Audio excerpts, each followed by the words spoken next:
മാന്യ പ്രേക്ഷകർക്ക് എൻ്റെ പ്രണാമം. അടുത്ത കാലത്ത് ചൈനീസ് ഗവൺമെൻറ് ഒരു പുതിയ പരിപാടി ആവിഷ്കരിച്ചു.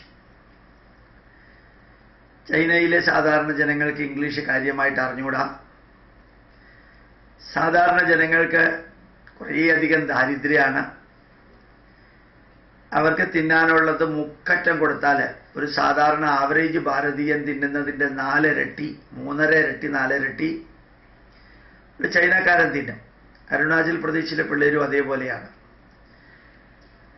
അരുണാചൽ പ്രദേശിൽ ഭാരതീയ വിവേകാനന്ദ കേന്ദ്രത്തിൽ, ഭാരതീയ അല്ല BKVയിലെ വിവേകാനന്ദ കേന്ദ്രത്തിൽ ക്ലാസ് എടുക്കാൻ പോകുമ്പോഴത്തേക്കും അവിടുത്തെ വിദ്യാർത്ഥികൾ കഴിക്കുന്ന ഭക്ഷണം നമ്മൾ ഷോക്കടിച്ചു പോകും.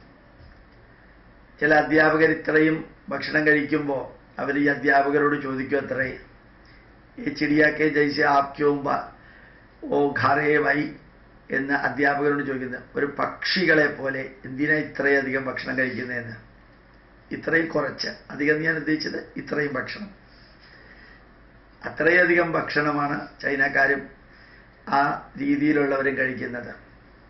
ഇപ്പം ചൈനയിൽ സാമാന്യ രീതിയിൽ രാവിലെ ഉച്ചയ്ക്ക് വൈകുന്നേരം ഭക്ഷണം കൊടുത്താൽ ജോലിക്കാരെ കിട്ടും. ഗവൺമെൻറ്റും കമ്മ്യൂണിസത്തിൻ്റെ അംശം പോലും ഇല്ലാതെ ക്യാപിറ്റലിസം അടിച്ച് കയറി മുമ്പോട്ട് പോകുന്ന കാലഘട്ടത്തിൽ ചൈനയിൽ ഭയങ്കരമായിട്ടുള്ള ഫോറിൻ ഇൻവെസ്റ്റ്മെൻറ്റ് വന്നു. ആ ചൈനയിലുള്ള അന്തരീക്ഷം ഇപ്പോൾ NDA ഗവൺമെൻറ് കേരളത്തിൽ കൊണ്ടുവരാൻ ശ്രമിച്ചത് കൊണ്ട്, ഭാരതത്തിൽ കൊണ്ടുവരാൻ ശ്രമിച്ചത് കൊണ്ട് ഭാരതത്തിലും ധാരാളം ഫോറിൻ ഇൻവെസ്റ്റ്മെൻറ്റ് ഇപ്പോൾ വരുന്നുണ്ട്. ഈ ഭാരതത്തിൽ ഇത്രയധികം ഇൻവെസ്റ്റ്മെൻറ്റ് വരികയും ഇംഗ്ലീഷ് സംസാരിക്കുന്നവർ, നല്ല ക്വാളിഫിക്കേഷനുള്ളവരുമായിട്ടുള്ള നല്ല മാൻ പവറുള്ള, നല്ല അന്തരീക്ഷം, വലിയ തണുപ്പൊന്നും ഇല്ലാത്ത നല്ല ക്ലൈമാറ്റിക് കണ്ടീഷനും മാൻ പവറും വെള്ളവും ഇപ്പോൾ ഇലക്ട്രിസിറ്റിയും ഭാഷാപരമായിട്ട് സ്വാധീനമുള്ളവരൊക്കെ ഉള്ളത് കൊണ്ട് ഭാരതത്തിൽ ഇൻവെസ്റ്റ് ചെയ്യാൻ വരുന്നവരുടെ എണ്ണം വളരെ കൂടിയപ്പോൾ ചൈനയിലേക്ക് പോകേണ്ട പല ഇൻവെസ്റ്റ്മെൻറ്റുകളും ഇപ്പോൾ ഭാരതത്തിലേക്ക് വരുന്നുണ്ട്. ഇപ്പം ചൈനീസ് ഗവൺമെൻറ് 3 ദിവസം മുമ്പ് ഒരു ഡിക്ലറേഷൻ കൊണ്ടുവന്നു. ചൈനയിൽ ആർക്കും ഏത് വ്യവസായവും തുടങ്ങാം. ആ വ്യവസായത്തിൻ്റെ ലിസ്റ്റ് ഇട്ടിട്ടുണ്ട്. എന്തും തുടങ്ങാമെന്നല്ല, ആ ലിസ്റ്റിൽ പെട്ടിരിക്കുന്ന ഏത് വ്യവസായവും തുടങ്ങാം. ഒരു രജിസ്ട്രേഷൻ മാത്രം മതി. നമ്മുടെ വണ്ടികൾക്ക് RTO ഓഫീസിൽ രജിസ്ട്രേഷൻ കൊടുക്കുന്ന പോലെ വെറുതെ രജിസ്ട്രേഷൻ മാത്രം മതി. ഏത് വ്യവസായവും തുടങ്ങാം, ലിസ്റ്റിലുള്ളത്. എന്തായാലും ചൈനക്കാരത് ചെയ്തല്ലോ. നമ്മുടെ കേരളത്തിലെ പിണറായി വിജയൻ്റെ നേതൃത്വത്തിലുള്ള ഗവൺമെൻറ്റിനും ഇതേപോലെ ഒരു വ്യവസായം തുടങ്ങാൻ ഒരു രജിസ്ട്രേഷൻ മാത്രം മതി.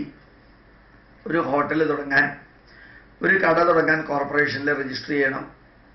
ഒരു സ്ഥാപനം തുടങ്ങാൻ, ചെറിയ സ്ഥാപനങ്ങൾ, ട്യൂട്ടോറിയൽ കോളേജോ ഒറ്റ തുടങ്ങണമെങ്കിലും വീടിൻ്റെ നമ്പറിൽ അങ്ങനെ ഒരു ആപ്ലിക്കേഷൻ കൊടുത്താൽ മതി എന്ന് പറയുന്ന പോലെ ഈ നൂലാമാലകളെല്ലാം ഒഴിവാക്കി കുറേ അധികം വികസനത്തിന് വേണ്ടിയിട്ട് കുറേ പെർമിഷൻ കൊടുത്തൂടെ. നാഷണൽ ഹൈവേയുടെ സൈഡുകളിൽ വയലുകളാണെങ്കിലും 20 മീറ്റർ വരെ കടകൾ തുടങ്ങാനും ഹോട്ടൽ തുടങ്ങാനും സ്ഥാപനം തുടങ്ങാനും നല്ല ലോഡ്ജുകൾ തുടങ്ങാനും പാർക്കുകൾ തുടങ്ങാനും വയലുകളാണെങ്കിലും ഉപയോഗിക്കാം. 20 മീറ്റർ വരെ, അത് കഴിഞ്ഞിട്ട് വയലും മൂടണ്ട. 10, 20, 30 വർഷം ഒരു കാരണവശാലും കൃഷി ചെയ്യാൻ പറ്റില്ല എന്ന് പറഞ്ഞ് കിടക്കുന്ന ആ വയലുകളെല്ലാം ഗവൺമെൻറ് ഏറ്റെടുത്ത് ഇവിടെ കൃഷി നടത്തലുണ്ടാവില്ല. കൃഷിയെ മുടിപ്പിച്ച പരമാചാര്യന്മാർ വെട്ടിനിരത്തി പലതും ചെയ്ത ആചാര്യന്മാർ പലതും ചെയ്തുകൊണ്ടിരിക്കുന്ന ഒരു കാലഘട്ടത്തിൽ ഇതൊക്കെ ഗവൺമെൻറ് ഏറ്റെടുത്ത് കൃഷി നടത്തുക എന്ന് പറയുന്നത് ഉണ്ടാവുകയില്ല. അതെല്ലാം ഇതേപോലെ രജിസ്ട്രേഷനിലൂടെ ചെറിയ ചെറിയ കുടിൽ വ്യവസായങ്ങൾ തുടങ്ങാനാണെങ്കിൽ ധൈര്യമായിട്ട് ചെയ്യാനായിട്ട് പറഞ്ഞുകൂടെ.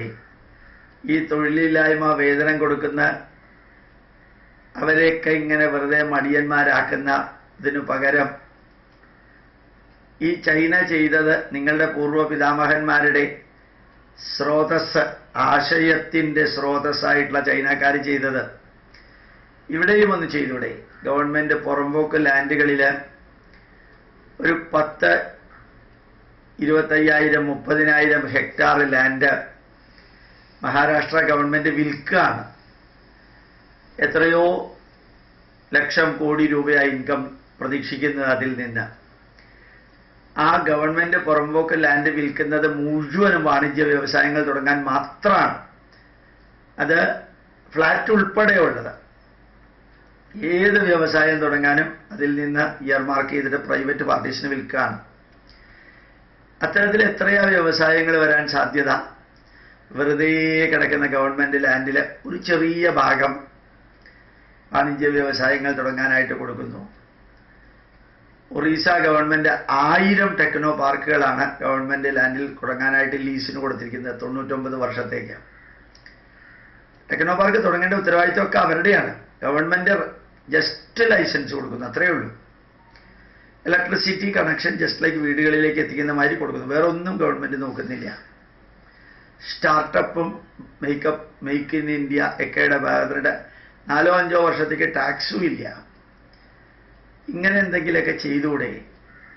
ഈ വെറും മഹാബലിയും വാമനനും പറഞ്ഞുകൊണ്ട്, ശബരിമലയിലെ നട തുറക്കലും പറഞ്ഞുകൊണ്ട്, പട്ടിയെ വന്ധ്യം കരിക്കലും പറഞ്ഞുകൊണ്ട്, ഇവിടെ ഓരോ വയലിലെ പണിക്ക് വരമ്പത്ത് കൂലിയും കൊടുത്തോണ്ട് എന്തൊക്കെയാ പറയുന്നത് എന്ന് ഒരു ബോധവും ഇല്ലാതെ രാവിലെ തൊട്ട് വൈകുന്നേരം വരെ പറഞ്ഞ് എന്തെല്ലാം ശരിയാക്കാനാണോ അധികാരത്തിലേറിയത് അവരുടെ കുടുംബാംഗങ്ങൾക്കും വീട്ടുകാർക്കും വേണ്ടിയിട്ട് ശരിയാക്കിക്കൊണ്ടിരിക്കുന്നതിന് പകരം കുറെ കൂടി തുറന്ന് ചിന്തിച്ച് ആവശ്യമില്ലാത്ത റെസ്ട്രിക്ഷനുകളെല്ലാം മാറ്റി ഒരു തരത്തിൽ ഉമ്മൻചാണ്ടി പണ്ട് ചെയ്തത് ഓർമ്മിച്ചു പോവാണ്. കേരളം മുഴുവനും നടന്ന് പാതിരാത്രി വരെയും ആ മനുഷ്യൻ ഈ വയസ്സുകാലത്ത് ജനങ്ങളുടെ പ്രശ്നം പരിഹരിച്ചു എന്ന് എഴുതി കണ്ടു. അത് ശരിക്കും പരിഹരിച്ചോ ഇല്ലയോ എന്ന് എനിക്ക് അറിഞ്ഞൂടാ.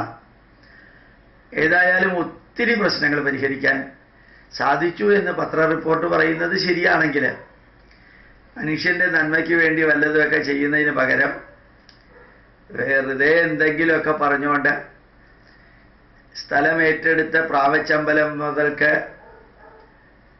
കളിയിക്കാവിള വരെയുള്ള റോഡിലെ സ്ഥലം ഏറ്റെടുത്ത് കേന്ദ്രത്തിന് കൊടുത്താൽ അടുത്ത നിമിഷം അതിനുള്ള പൈസ കിട്ടുമെന്ന് കേന്ദ്രം പറഞ്ഞിട്ടുണ്ട്.